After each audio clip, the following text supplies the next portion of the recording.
Hi folks, Steve Huda here with eXp Real Estate. And everywhere I go in Waupaca, people are constantly asking me, how are properties selling on the Waupaca Chain O Lakes? Well, being a realtor, I like to give an analytic, accurate answer. So here's a chart that'll show you how things are selling on the Waupaca Chain. Now, I know this chart is a little bit hard to see on a phone, but what we're going to do is make it just a little bit bigger for you. And here we go. Sorry for looking away from the camera. But as you can see, back in 2007, and that was right before the recession, there was 15 properties sold on the entire Waupaca Chain O Lakes. Now, we went into the real estate recession 2008. You can see it went from 15 down to 10. Yeah, that's a third drop. And then it stayed right in that relative range, 10, 7, 8, 8 in 2011. And then boom, it popped. The chain property sales popped out of the recession with 2012, 24 properties sold. So you can see that's quite a bit up from the 15 that sold in 2007. And again, 2007, 2006 was about the same number.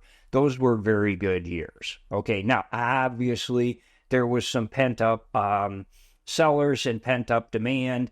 People couldn't sell back in the recession days, so yeah, it jumped up. Then we got to 2013, still a pretty good number, 18 compared to the 15 that sold in 2007. And then boom, 2014, it went up to 31. Now, what really happened there is the chain area waterfront came out of the recession faster in 2012 than regular, if you will, normal houses off of the waterfront were selling. So in 2014, that's when the regular houses started really picking up. So the chain caught that demand. Now, what happened in my mind in these years right here is there was sellers that couldn't sell back in the recession days. So they started putting their properties on the market after the recession had ended. And sure enough, the buyers came in and started buying. Okay, now I can remember in these years, 2012 up to 2016, 17, there was 30 and even as high as 40 properties for sale on the chain. I can remember days where people would call me and I'd take them out and show them 5, 6, 7, maybe even 10 or 12 houses for sale just on the Waupaca Chain O Lakes. Yeah, we would zip all over. It was a nightmare to try to schedule, but we got it done. But you can see 2017 was the peak, 35 houses sold on the Waupaca Chain. Now, that's a pretty amazing number because there's somewhere around 850 properties on the Waupaca Chain. Now, there is some duplicates. You know, one person might own more than one property. Okay, but 35 houses out of 850 sold. And then you can see what happened. In 2018, it dropped down. The reason is pent-up sellers were gone and the pent-up buyers were gone. Because again, what happened is there was people, we were still showing houses back in the recession days, but the buyers just weren't buying. There was people that had money, but in my mind, what I heard, they just weren't willing to plunk down $1,750,000 on a house back in the recession. So anyway, demand kind of got taken care of in here. It dropped down to 17 in 2018, went up to 22, pretty similar. Then in 2020, again, what was happening now is prices were ramping up, okay? Because, again, all of the pent-up demand in here, not all the houses, but most of the houses were selling. Now we were starting to get a pretty big run-up in the values of chain properties. So what happens when prices go up like that, a lot of people look at them that own a chain property, maybe they're getting older, whatever reason, they say, hey, maybe it's time to get out because prices are way up. And I say way up versus what they paid for it. So a bunch of people, again, there was a pretty good number of properties that came on the market. They started selling again and peaked at 32 right in this year here. You can see that's not far off from the record of 35. Okay.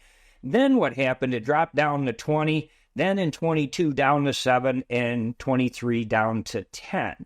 Now, if you compare that way back here to the 15 that sold in 07, that's quite a drop. That's almost like the recession year. So what happened in here? It's real simple. What happened was a lot of people sold. There wasn't enough properties for sale. I mean, there was 3, 4, 5, 6, 7 properties was all there was on the chain. And again, prices were then really in these years here, were really ramping up. Prices, I mean, were moving up because supply and demand. There wasn't enough supply. There was still demand. Prices were rising, but there just wasn't enough houses.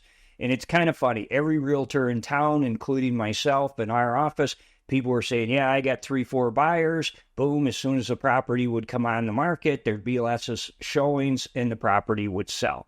Now what's starting to happen is, it's kind of interesting, 2024, 2023, there has been what I call a lot of aspirational pricing, meaning that people saw the prices were going up. So they said, hey, we got to sell. We can get X, where before they were thinking they could only get Y, X being quite a bit higher than Y. So they said, okay, call a realtor, put the property on the market, hope it sells at the seller's number. I call it an aspirational number. Now, what's kind of interesting is, of late, we've seen some price drops on the chain. In fact, 2 of them were pretty significant price drops. Now, they just didn't drop all at one time. You know, they ticked them down, and one actually went off the market recently. So what's happening is chain values are not going down. In my mind, in my opinion, what's happened is the sellers got them overpriced and ahead of what the buyers are thinking. So it's kind of interesting. Properties are still selling. There was a little over 700,000 that sold right at the end of last year. Now, when properties on the chain start selling, it's usually when the ice goes out. You know, people want to see the lake bottom, things like that. So we haven't seen sales take off yet for this year. My guess is it'll probably come in at about the same number, 10, somewhere maybe a little less, closer to 7, because again, there just isn't that many properties for sale. But what's interesting again is we have seen some price drops. Doesn't mean values are going down. In fact, I don't think they are. Values are probably still moving up a little bit because, again, there just isn't enough supply. But what's happening is some sellers got too high. Attempted sellers got too high and had to pull back on their asking price. Again, if I can help you in any way, my name's Steve Huda. I'm with eXp Real Estate. Please give me a call. I track prices on the chain really closely. So if you're a seller, I'll make sure through some creative marketing and valuing your property correctly that we get it sold for the highest possible number. And if you're a buyer, I can give you good information because, as you can see, I track every sale that's happened on the chain, and I live on the chain. So again, I know the chain, and I'll be able to help you whether you're a buyer or a seller because of my experience. Thank you.